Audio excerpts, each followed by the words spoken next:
একটা সমাজসেবী, কাজের মানুষ, কাছের মানুষ, দায় বিপদে যখন ডাকবেন লায়ককেই পাবেন। বারুইপুর পশ্চিম বিধানসভায় লায়ক আলী প্রার্থী ছিল, তাই চিহ্নিত করে লায়ক আলীকে হেনস্থা করা হলো।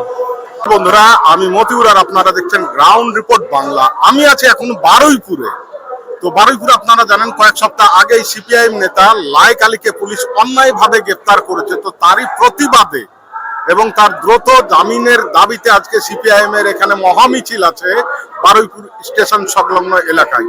তো চলুন এখানকার কর্মীরা এবং নেতৃত্বরা কি বলছে, কি কারণে মিছিলে এসে সেগুলো আপনাদের শোনাই।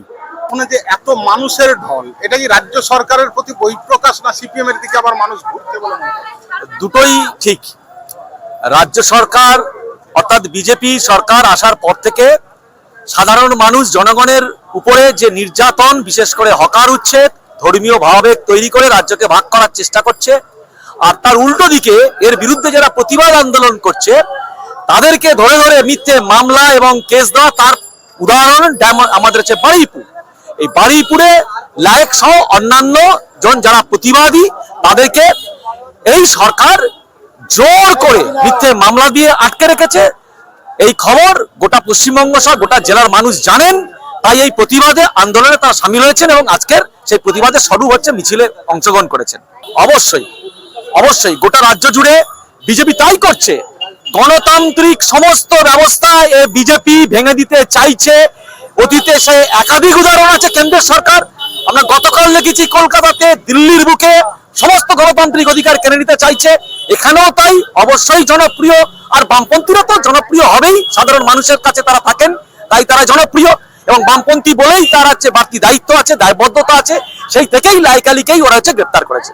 বলতে লায়ক আলী আমাদের একজনের উৎকৃষ্ট কমরেড, আমাদের জেলা কমিটির সদস্য। তার উপরও সে একজন স্কুল টিচার, শিক্ষক, একটা সম্ভ্রান্ত ছেলে। তাকে অনৈতিকভাবে, রাজনৈতিক উদ্দেশ্য প্রণোদিত ভাবে তাকে গ্রেপ্তার করে রেখেছে।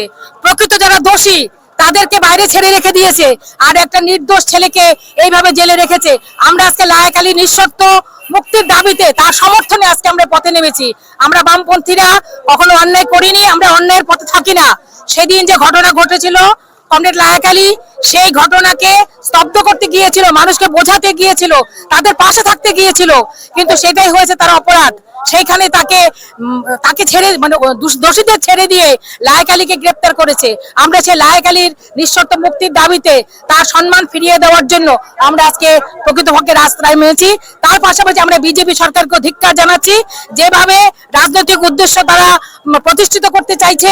আজকে ছাত্রদের উপরে যে নির্যাতন চলছে, আজকে একদিকে শিক্ষায় যেটা হলো আমাদের নিট পরীক্ষার ফলাফল নিয়ে ছাত্রদের উপর যে নির্যাতন চলছে, সবকিছুরই বিরুদ্ধে আমরা ধিক্কার জানাচ্ছি এবং তারই প্রতিবাদে আজকে আমরা রাস্তায় নেমেছি। প্রিয় নেতৃত্ব, এটা তো রাজনৈতিক উদ্দেশ্যে প্রণোদিত। আমরা তো আগেই বলছি যে যেহেতু লায়ক আলী এবার বিধানসভা নির্বাচনে সে প্রতিদ্বন্দ্বিতা করেছিল এবং তার এলাকাটা জনপ্রিয়তা আছে, তার সাথে সাথে এলাকায় যখন এই দুর্ঘটনা ঘটে গেল, একটা শিশু নাবালিকা কন্যাকে যখন ধর্ষণ করা হলো, সে একজন শিক্ষক, সে তার পাশে জনগণের পাশে দাঁড়াতে চেয়েছিল, প্রকৃত বিচার চেয়েছিল, কিন্তু সে প্রকৃত বিচার সে পায়নি। সেই জন্যই আজকে আমরা পথে নেমেছি। দাবিটা মূলত আমরা লায়ক আলী নিঃশর্ত মুক্তি চাইছি। তাকে সসম্মানে জামিন দেওয়া হোক, তার নিঃশর্ত মুক্তি চাইছি। এটা লায়ক আলীর সমর্থনে আজকে সিপিএম এর প্রতিবাদ মিছিল। লায়ক আলী একজন প্রতিবাদ করতে গিয়ে রাজ্য সরকারের পুলিশ তাকে গ্রেপ্তার করেছে। অবিলম্বে লায়ক আলীকে ছাড়তে হবে। আমাদের এই দাবি নিয়ে আমরা আজকের বারুইপুরে আজকের মিছিল সমাবেশ করেছি। লায়ক আলীকে অবিলম্বে ছাড়তে হবে। ও 12 বছরের মেয়ের খুন ও ধর্ষণের বিরুদ্ধে লায়ক আলী রুখে দাঁড়িয়েছিল। সেই রুখে দাঁড়ানোর প্রতিবাদে লায়ক আলীকে আজকের ছাড়তে হবে। লায়ক আলী আমাদের বারুইপুর কেন্দ্রে একজন বিধানসভার প্রার্থী হয়ে দাঁড়িয়েছিল, তাই লায়ক আলীর সংগঠন মজবুত ও লায়ক আলী একজন প্রতিবাদী লোক বলে আজকে রাজ্য সরকার তাকে গ্রেপ্তার করেছে বিনা অন্যায়ে। লায়ক আলীর আমরা মুক্তি চাই ও শীঘ্রই লায়ক আলীকে মুক্তি দিতেই হবে। অবশ্যই তার প্রতি বহিঃপ্রকাশ এই মুহূর্তে আমরা দেখতে পাচ্ছি, কারণ কেন্দ্রের যে সরকার, রাজ্যেও সেই সরকার এখন চলছে। ওরা বলছে ডবল ইঞ্জিন সরকার, কিন্তু কেন্দ্রে আমরা দেখতে পেলাম এনটিএ নিয়ে যে দুর্নীতি হলো, ধর্মেন্দ্র প্রধানের পদত্যাগের দাবিতে যে আন্দোলন, সেই আন্দোলন কলকাতা অবধি ছড়িয়ে পড়লো। এবং আজকে আমাদের রাজ্যে আমরা দেখতে পেলাম যে নতুন সরকার এসে প্রথম তৈরি করলো গুন্ডা দমন আইন, অর্থাৎ প্রতিবাদী কণ্ঠস্বর বন্ধ করার চেষ্টা করে। আর লাইকালি সূর্যপুরের নাবালিকার যে ধর্ষণ, তার বিরুদ্ধে প্রধান মুখ, এই লড়াইয়ের প্রধান মুখ, এবং তাকে রাজনৈতিক রং দেওয়ার জন্য লায়েক আলীর বিরুদ্ধে মিথ্যা মামলা করে আজকে তাকে জেলে পুরে রেখে দিয়েছে। 11 দিন লায়েক আলী জেল খাটছে, গতকাল জেল কাস্টডি হয়েছে তার। এর প্রতিবাদে আজকে আমরা এই বারুইপুরে মিছিল করলাম এবং শেষ পর্যন্ত এই লড়াই চলবে। আমাদের এই রাষ্ট্রীয় দমন, এই স্বৈরাচারী শাসন, এই ফ্যাসিস্টদের বিরুদ্ধে এই লড়াইয়ে বামপন্থীরাই থাকবে। আপনি মিলিয়ে নিন। আগামী সিপিআইএম বলেই তাকে ফাঁসানো হয়েছে, কারণ ওরা বিরোধী কণ্ঠস্বরকে বন্ধ করতে চাইছে। লায়েক আলী ছিল এই নাবালিকা ধর্ষণের বিরুদ্ধে লড়াইয়ের প্রধান মুখ, সেই কারণেই লায়েক আলীকে মানে টার্গেট করা হয়েছে। এবং এর সাথে লায়েক আলীর পেছনে তার ধর্ম, বর্ণ সমস্ত কিছু দেখবার চেষ্টা করছে, যা বিজেপি দীর্ঘদিন ধরে করে আসে। আসলে পশ্চিমবঙ্গে আরএসএস এর এজেন্ডা কি ওরা কায়েম করতে চাইছে, যেখানে দাঁড়িয়ে ধর্মীয় রাজনৈতিক বিদ্বেষগুলোকে আরো রাজনীতির মধ্যে ঢুকিয়ে দেওয়ার যে চেষ্টা, সেটা শুরু হয়ে গেছে নতুন সরকারের আমলে। আজকের মিছিলের মূল দাবি লায়েক আলীকে নিঃশর্ত অবিলম্বে মুক্তি দিতে হবে। আমরা লায়েক আলীর মুক্তি চাই, সেই দাবিতে আজকে আমাদের এই মিছিল। আমাদের দাবি বিনা কারণে কোনো মানে হয় না, লাইকটাকে অ্যারেস্ট করা হয়েছে, সেই নিয়ে মুক্তির দাবিতে আছে।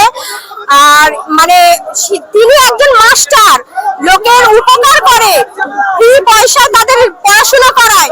তাকে ওখানে সূর্যপুরে যে ঘটনাটা হয়, ঘটনা ঘটে যাওয়ার পরে মব লিঞ্চিং কেসে তাকে ফাঁসানো হয়েছে। তিনি তার 2 ঘন্টা পরে পৌঁছেছে।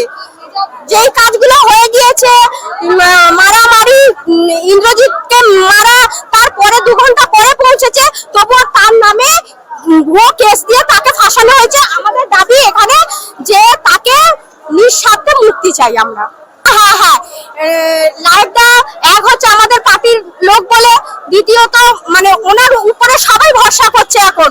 উনি মানে সাধারণ মানুষ ওনাকে খুব পছন্দ করছেন, তারপর তার উপর ভরসা করছেন বলে তাকে সরানোর জন্য, তাকে বদনাম করার জন্য আজকের এই জিনিসটা করেছে। মিথ্যে 27টা কেসে তাকে ফাঁসানো হয়েছে, আর এই 11-12 দিন তাকে মিথ্যে কারণে জেলে থাকতে হচ্ছে। ওদের কোর্টেতে, ওদের পুলিশের উকিল পর্যন্ত কোনো কিছু প্রমাণ করতে পারছেন না, তবুও কথা ভাজেতে তাকে এই 12 দিন এখনো পর্যন্ত, কালকের এই যে হলো যে 14 দিনের জেসি দেওয়া হয়েছে, তাও ওরা ফাঁসানোর কালকেরও চেষ্টা করেছিল যে নতুন কেস দেওয়ার জন্য, তারা পারেনি। আজকের জেসি আছে, 14 দিনের জেসি দিয়েছে, 8 তারিখে দেখা যাক কি হয়। আমরা চাই তাকে মুক্তি দেওয়া হোক। তারা যারা প্রতিবাদী তাদের ধরছে, যারা রেপিস্ট তাদের ধরছে না। যারা প্রতিবাদী তাদের উপর মিথ্যা মামলা দিচ্ছে, গুন্ডা দমন আইন দিচ্ছে। লাহেক ভীষণ ভালো ছেলে, বাড়ির উপরে আমরা সকলে জানি। তার উপরে সেই লাহেকের উপর দোষ দিয়ে লাহেককে একটার পর একটা দিন, প্রথমে 14 দিন রেখেছিল, তারপরে প্রতি 3 দিন অন্তর অন্তর জামিন হচ্ছে না তার। গুন্ডা দমন আইনটা অপরাধীরা পাচ্ছে না, গুন্ডা দমন আইন বা কোনো অন্যায় মানে আসামিরা শাস্তি পাচ্ছে না, শাস্তি পাচ্ছে তারা যারা প্রতিবাদ করছে। লাহেক আলী সেই একেবারে মিথ্যা মামলায় ফাঁসানো হয়েছে লাহেক আলীকে। অত্যন্ত ভালো ছেলে, স্থানীয়। লাহেক আলীকে যে কোনো মানে যত তাড়াতাড়ি সম্ভব মুক্তি দিতে হবে। যারা আসামি তাদেরকে 25 লাখ টাকা দেওয়া হয়েছে, যে অপরাধী তাকে 25 লাখ টাকা, আর তাকে চাকরি দেওয়া হচ্ছে। যে ধর্ষক, 9 বছরের মেয়ের ধর্ষক, এটা বাংলা নয়, এটা হতে পারে না। জুবুল কাণ্ডে যে নারীটা ধর্ষণ হয়েছিল, সেই প্রতিবাদী কণ্ঠ লায়েক আলী। লায়েক আলীর সমর্থনে আমরা নিঃশর্ত মুক্তি চাই। আসলে লায়েক আলীকে হেনস্থা করা হচ্ছে, এটা প্রতিবাদী কণ্ঠের। কেন লায়েক আলীকে বিনা আইনি, বিনা নোটিশে বেআইনি ভাবে আটকানো হলো? এটাই আমাদের আন্দোলন। লাল ঝান্ডা লায়েক আলীর সঙ্গে আছে, ছিল, থাকবে। অতীত, বর্তমান, ভবিষ্যৎ লাল ঝান্ডা ছিল, আছে, থাকবে। তাই বলি লায়েক আলীর উদ্দেশ্য যেমন লাল ঝান্ডা আছে, সমস্ত কমরেড আছে, ডিওয়াইএফআই আছে, এসএফআই আছে, কৃষক সভা আছে, ক্ষেত মজুর আছে, মহিলা সংগঠন আছে, মা বোনেরা সবাই লায়েক আলীর পাশে আছে।